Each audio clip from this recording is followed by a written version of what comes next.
Hello, ladies and gentlemen. Once again, this is Jeremy Smith. If you're still with me after the very dramatic last video that I posted, as promised, I am now going to go into detail about which Sony equipment I purchased. Now, a couple words about the last video. Number one, I did not destroy a working Nikon D80. Back whenever I first got more serious about my photography, back in about 2006, I saved for almost 2 years to buy that D80. So there's no way I would just destroy it on camera. I had a working one and a non-working one, and of course I swapped them out whenever I destroyed the non-working one. No, I did not make the last video for views. If you look at all my videos that are over 100,000 views, most of those videos are comparison videos between entry-level DSLRs. So if I wanted to make a video with a lot of views, I would have made a video like that. So you're probably wondering, well, why did you make such a dramatic video like that? Well, and by the way, honestly, I wish I'd made it more dramatic, because despite that video, there's still a lot of people that have seen the video and then they sent me a message saying, "So Jeremy, when are you getting your Nikon D80? Or sorry, Nikon D850?" And I'm like, did you not watch the last video? I'm not getting a D850. I'm going over to Sony. So a lot of people still find it very hard to believe that I've switched to Sony, because I've known as being a Nikon user for so long. And the other thing I would like to point out is that I made that video so dramatic because on this channel, for those of you that may be new, on this channel I've always talked about how there's no such thing as an unbiased review. And so if I choose to purchase a particular camera, obviously that shows some bias towards that camera. So yeah, I could have gone ahead and made a D850 versus A7R3 video, and I could have, not told you guys that I made a switch, and it could have been business as usual. But I felt like if I have if my allegiance in camera brand has shifted, wouldn't you guys want to know that? I mean, wouldn't you want to know in a lot of detail that I had made that switch over?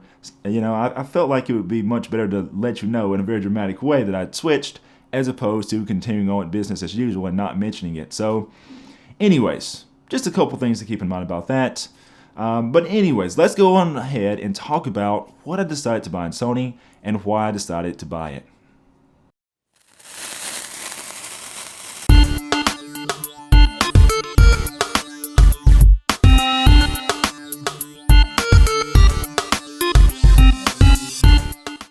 Okay, so let's go ahead and take a look at all the equipment that I decided to purchase.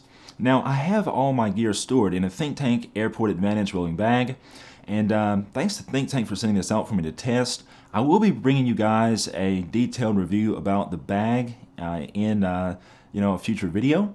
So it's a very nice bag, very small, compact. Go ahead and take a look at the link in the description. Yes, it is an affiliate link, if you'd like to take a closer look at the bag for now, though. Okay, so we'll start off with the cameras. I have a keyboard here too that I have to kind of shuffle around. So we'll start off with the cameras. I have the A7R3. Now, I brought a little short video about the R3 already, kind of, sort of showing it beside the A9. A lot of people were thinking that it was a much smaller camera than the A9. Really, it's the same size as an A9. It has the same battery. It just has, no dial on the left side. But we'll talk about this in a future video. I love this camera for its resolution. I like being able to shoot this. I've been doing lots of course, obviously I do portrait photography, but I've been doing a lot of studio portraiture lately. So this camera excels in those situations. It has that new mechanical shutter that's a little more well suited to flash use than the A9, and of course the resolution and detail is insane out of this camera. 42 megapixels, no AA filter. It has about a stop more dynamic range than the A9, so it's been that preferred camera. This camera also gives a lot more options in video. So if you want to have access to things like different picture profiles, you can do S-Log gamma with this. It even has the new hybrid gamma mode, which allows you to basically be able to see graded footage while you're recording it, but it's actually recording in a very flat log profile. So lots of really cool features. I'm going to bring you guys a more detailed video about this camera very soon, and we will be comparing this camera directly to the A9.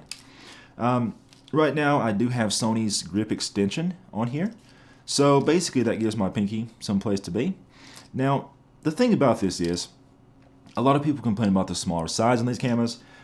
My simple statement on this, and we're going to get into detail about this later, but my simple statement is, it's a heck of a lot easier to take a smaller camera and make it larger than it is to make a bigger camera smaller. So what I mean by that is, if I'm deciding to, say I'm going to travel, or I'm just going to, shoot something where I want to take minimal gear and save size and weight, I can pair this camera or the A9 with a very small and lightweight prime, and I can basically shoot it with nothing on it. But if I want to use a larger lens, that's when having either the grip extension or the battery grip comes into play. That allows me to have a better grip on the camera whenever I'm using a longer lens, larger lens like a 70 to 200 2.8 or something like that. So basically, I can make this thing be the size of a higher end DSLR, or I can put a small prime on it, take the grip off, and I can have it basically be the size of a point and shoot camera. So that modularity to me is very, very important. Okay, so speaking of grips, if you look at my A9 here, I currently have the battery grip on the A9, so you can see a little bit larger here. So I have the vertical grip, just like you'd have on any other camera. Battery life has been similar on both these cameras. The A9 I've shot more with the electronic shutter, and with the electronic shutter, I can get 2,000 plus shots per charge easily with this camera. On the A7R3, I've been around 1,000 per charge, because with it, I'm typically using it with flash, which means I'm using mechanical shutter, so a little more power is used. But either camera can easily give about 1,000 shots per battery charge, and of course you combine that with the battery grip and you'll extend that life by double that amount. So battery life, frankly, is not an issue anymore with either of these camera bodies. I've been using the A9 in situations where I want that silent shutter, so it's been very, very good at weddings. It's been excellent at weddings. It's been great for that. I got lots of candid shots of the bride getting ready and so on, and just other candid shots at weddings, just because people kind of got used to me. I would actually turn the mechanical shutter on so they would hear the clicking and know when I was taking a picture. But then I got a little sneaky and I turned off the mechanical shutter and went to silent, so that way they didn't really realize when I wasn't taking pictures, because they got it in their mind that, okay, every time he's taking pictures I can hear the clicking, and then when they couldn't hear the clicking, they became oblivious to my presence, which was beautiful. I like the live view performance on both these cameras. So a lot of times when you're shooting and you've got your eye to the viewfinder, you kind of get tunnel vision. But I like being able to shoot with the viewfinder and quickly take the camera down from my face, have the fast autofocus performance in live view, kind of put the camera in front of me and still take some shots too. A lot of times I took advantage of the tilt screen and I brought it up like this, and I kind of just walked around with the camera at this level and triggered it with my thumb. And once again, people didn't know that I was taking pictures. So I got a lot of really great shots this way. And even in crowded situations at wedding receptions, I didn't have to really try to get in like that. I could take the camera down from my face. I could kind of just put the camera in front of me and help me get into a tight space. And that allowed me to maintain my peripheral vision and see what's going on around me and not develop tunnel vision, but still be able to shoot like this and then be able to seamlessly go back to the viewfinder. So, the fast autofocus performance in live view and in the viewfinder is something I find very, very, very valuable on both cameras. So anyways, we'll talk about more comparisons between the two. No, I'm not a sports photographer, so I actually don't really take advantage of the burst shooting. But this camera's better silent shooting performance is still valuable for me. And so the R3 has silent shooting, but it's 42 megapixels, which means that its sensor readout is much slower, which means that you end up with much greater chance of getting banding and that sort of thing in your images. The A9's fast readout means that doesn't happen. So very, very nice there. So on to lenses. Now, before I get into lenses, I'm going to tell you guys this real fast. On Facebook, I made a post a few days ago, and I was talking, I'll kind of paraphrase this because it's a long post, but basically I talked about how, as a photographer, don't get hung up in any company's marketing nonsense, okay? If you are looking at a camera company's product, I don't care if it's Sony, I don't care if it's Olympus, I don't care if it's Fuji, I don't care if it's Nikon, I don't care if it's Canon. Don't get hung up by any company that says, okay, well, we have 150 lenses. Okay, we have 50 lenses. Okay, we have 200 lenses, you know? Nikon and Canon, they've been around for a very, very long time. They have multiple versions of the same lens. To my knowledge right now, Nikon, they still make like 5 lenses in the 50mm range. They still make the 51.8D, the 51.8G, the 50.1.4D, the 50.1.4G, the 58 1.4G. You know, they've got all these different lenses. The D versions of those lenses came out in the early 90s, okay? So how much good do you think those are really going to be on modern day ultra high resolution cameras? I've tested it, and they're not particularly useful. They're not a good match. Why do you think Nikon released their compatibility guide for the D850? They basically know that it's a very high resolution camera, so well, it's not a compatibility guide. It's a recommended lens list. And the reason they released that is because they want people to know that if you have these older lenses, they may not be up to snuff on something like a 45 megapixel camera body. So don't be hung up on that.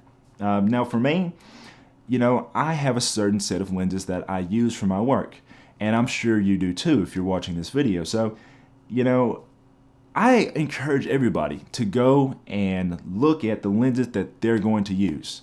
You know, if you're not a person that's going to use a super telephoto, if you're not a person that's going to use a tilt shift, then why do you care if a certain camera company makes that or not? You know, it's absolute nonsense. So don't get hung up by camera companies talking about different lenses they make. Think about the lenses you're going to use for your work. So with that being said, the very first lens, and this is a lens that Sony didn't make for a long time, which is why this is one of the factors why I didn't switch to Sony for quite a while.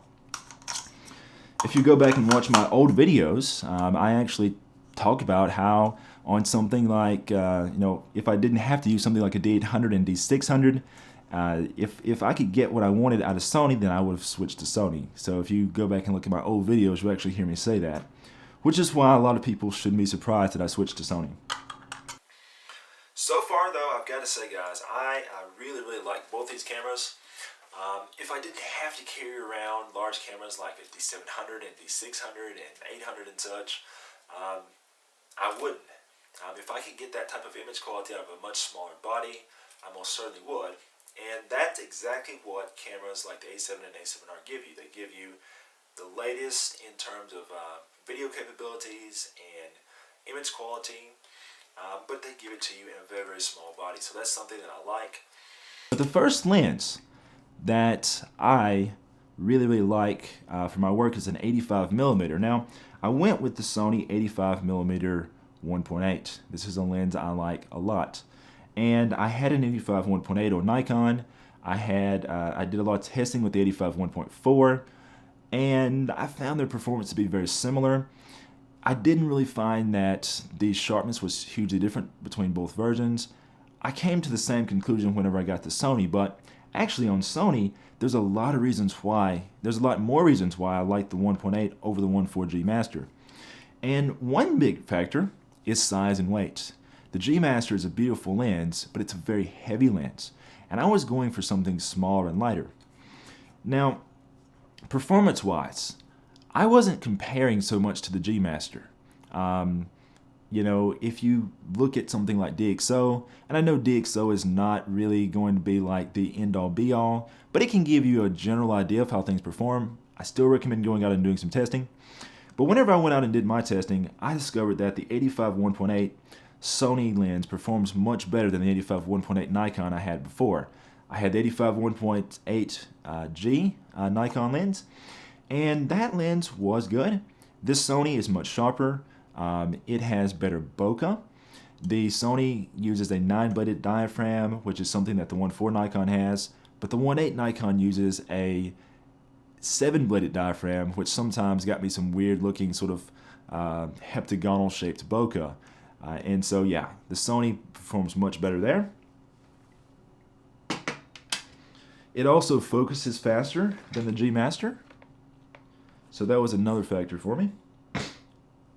Okay, next up we have the 35mm 2.8 Zeiss. Now, my preferences change a lot. And so a lot of people that actually did take the time to read the list of equipment that I switched from in Nikon last go around in the previous video, they said, well, you know, you went to Sony, so where's your art lenses and where's this and where's that? Well, this is the deal. I love the Sigma art lenses. And by the way, they are coming to Sony too. Sigma is slated to release their first art series lens this year even. And it's probably going to be a 35 1.4 if rumors are to be believed. And it looks like, you know, it's going to be that lens first. But I have the 35 2.8. Now, I like this lens. Yes, I wish it were a little faster. I don't necessarily need it to be a 1.4, but I do wish they had like a f2 version. I did pick this lens because it is very sharp, it's very small and lightweight, and really since I've sort of been using Sony more, my use for a 35mm lens has kind of changed. For a while, I loved shooting with the 35 1.4 near wide open and getting shallower depth of field.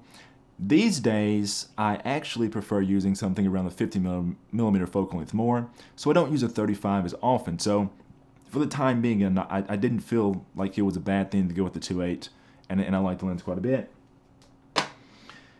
And speaking of the 50mm lens, the very next one here is the excellent Sony Zeiss 55mm 1.8. Now, if you go and look at the ratings on 50mm lenses, the third lens, like the third best performing one, is this lens. You know, you've got the Zeiss 55 1.4 Audis, and then you have the Sigma 51.4 Art Series, which is what I previously had in Nikon, and then you have this lens. And all of Nikon's 50mm lenses suck. I have owned every single lens in the 50mm range that Nikon makes, and I've shot with all of them, and I was never particularly happy, which is why I was using the 51.4 Art Series to begin with. This lens compared to the Art Series, they're both very sharp lenses. The Art Series basically has a little bit less color fringing because it has more elements to compensate for that, but those extra elements make it a much larger and heavier lens. So once again, thinking about size and weight to performance ratio, this was the better lens for me to go with. So, you know, the extra color fringing, it shows on paper if you look at the test data, but I haven't noticed a significant difference in my work, and this one has been plenty sharp enough. So I am happy with this over the Art Series as well. Okay, what else do we have here? I also have the 12 to 24 G. Now I tossed this up against the 16 to 35 2.8 G Master, and basically I don't use an ultra wide a whole lot. I don't necessarily need it to be 2.8, but the other thing is I also kind of use an ultra wide like a person would use a fisheye. So at wedding receptions and things like that, I like to shoot very, very low angle or very high angle, get some very dynamic looking shots. So frankly, the widest thing possible was nice. Compared to the Nikon 14 to 24, this blows the pants off it, which really it's not a fair comparison. In a lot of ways, the 14 to 24 Nikon came out in like 2006 or 7 or so. So yeah, I would expect a lens that's like 10 years newer to perform better, and of course it does, so not an issue there. Perhaps in a future video I'll compare this to the G Master, because I did lots of testing off camera to make my decision as far as, you know, what to purchase. So maybe we'll do that in a future video too. Okay, the next lens we have here is this one right here. This is the 70 to 200 2.8 G Master. Now a lot of people think I'm a Canon shooter, which is pretty funny because they see this white lens. They're like, oh, you switched to Canon. And I have lots of, I'm going to admit something to you guys. Whenever people ask me Nikon or Canon, I actually have a great sense of pride whenever I say neither, you know, because I'm tired of the whole Nikon and Canon like back and forth nonsense. Nikon and Canon are just different flavors of the same thing. Okay, but anyways, things I love about this lens. The other thing, by the way, that I'm thinking about whenever I compare the performance to these lenses, I'm comparing the performance to what I owned previously, not necessarily what's available on the market. Now I spoke about how a lot of these other lenses rank with lenses that are on the market. On this lens, the decision is a little different. If we look at something like Nikon's 70 to 200 2.8 EFL version, their latest version, that lens I do feel is sharper than this one. The thing is though, the camera that you attach a lens to still has something to do with this too. So for me, autofocus precision on the Nikon bodies, for portraits, if we look at something like the Sonys with their eye detect, a Nikon body can't touch that. None of them can. Not a D5, not a D850, not anything. If I am shooting portraits and I'm shooting wide open with a long lens, I can zoom in and count the eyelashes on 90% of the images that I take. They're all very, very sharp. If I use something like a D850, yes, there's going to be some images that are not like count eyelashes sharp, but they're still going to be usably sharp. But if I look at the overall percentage of how many shots are like zoom in, count eyelashes, compared to the Nikon, comparing to the Sony, I'll get about 90%, 85% of those images in that type of focus on the Sony system. On Nikon, it's going to be about 60 or 70%, at best. So with that being said, yes, the Nikon lens is sharper, but usability-wise, I'm still going to get greater and sharper images out of this lens than I would with the latest Nikon on one of their cameras. Well, Sony didn't do that retarded thing where they swapped the rings around. I used the Nikon 70 to 200 E, and I tried to get used to the fact that the rings were swapped, and frankly, I never did. This is not something I would switch camera brands for, but in light of everything else that I wanted, it made it easy. It was just another factor in me switching to Sony. I hated the ergonomics of their new 70 to 200. The other thing about this 70 to 200 is, magnification-wise, this lens has more magnification than any other 70 to 200. So my 70 to 200 VR2, when shooting at 200 millimeters, it basically would contract in focal length a lot. So at 200, it was really a 135 and not a 200. This lens doesn't do that. This lens also can focus much closer with higher magnification. So if I'm doing these beauty style images, like the image I'm showing you guys right now is taken at 200 millimeters in f8, and I'm at a very close subject distance, so I can really feel the frame with the subject's face. And yeah, this lens is awesome for that. So that's how that works out. A little bit of extra trivia for you guys. Did you know that Sony, not Sony, but Minolta actually had white lenses before Canon? And so Sony, of course, continues that tradition. So no, Canon didn't start the white lens thing. Okay, what else do we have here? I think that's about it as far as lenses and cameras go. I have a couple other things here that I'll talk about in a future video as well. I have Sony's HVL f45 RM flash. One downside to Sony is they have some ridiculous model names for their products. But anyways, this flash is nice because it has a radio receiver built into it. I also have Sony's radio transmitter, which is right here. I know this video is long, but lots of information. So I have their radio transmitter. Its model number is even more ridiculous, so I'll just put it on screen because I can never remember it. But anyways, with this I have RF-based wireless. I do like Nikon's new wireless flash system. I like the fact that it's radio-based. The downside, though, to it is that you basically have to have the SB5000 flash and the latest camera to be able to use it. You have to have an 850 or a D5 or like a D500 to use it. It won't work with the older camera bodies. The upside to it is that you don't have to have your hot shoe tied up with a trigger. You can actually, just have the Nikon wireless remote trigger set, for like remotely triggering cameras. You can have that attached to your camera body, and it will also send a signal for the flash. This allows you to have like something else on the hot shoe. So I've seen a lot of photographers put like another company's, like say a Profoto Air remote on the hot shoe and still be able to send signal to Nikon flashes, which I thought was pretty cool. But I had 5 Nikon flashes, and none of them were an SB5000. So in order for me to use that technology, I would have had to sell all my Nikon flash gear and then buy SB5000s to take advantage of it. Plus I would have had to buy the remote trigger set. So really, for a person like me that had existing equipment, Nikon's newer flash system wasn't much of an advantage. This system works much better for existing users, I think. I think Sony's implementation was a bit better. They made a trigger and they made a receiver. So if you don't have the newest Sony flash with the built-in receiver, you can still use that receiver with your older Sony flashes. So I thought I would never say this, but I think the Sony flash system actually wins for people that have existing gear.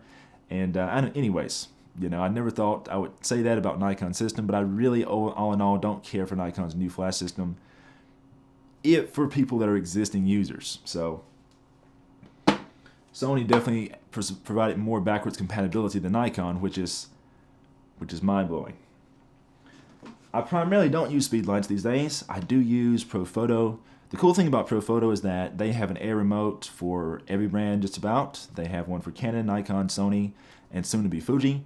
So basically, the way that this works on the Sony cameras is exactly the same way that it worked on Nikon cameras. The only thing that's slightly different is that on a Sony camera, you have to go into the menu and change the flash mode to wireless, even when you're using a trigger like this one. But aside from that, everything else works exactly the same. Full TTL, full high-speed sync, etc. So I'll talk to you guys about this flash stuff in a future video. But that's basically how that works out. And I think that's about it. I do have the 16 to 70 Zeiss on the A6500 that's recording the video right now, but I primarily use the 6500 as a video camera with that lens anyway. I very rarely take stills with it, although in a future video I plan on doing like a crop picture versus full frame sort of thing, and we'll kind of look at that too. I know this video has been long. Write me in the comments below if you have questions.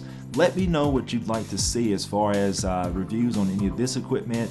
Let me know if you have any questions about you know, my transition from Nikon to Sony, and I will be sure to include that in the next video. Until next time, don't forget to you know, like, share, and subscribe.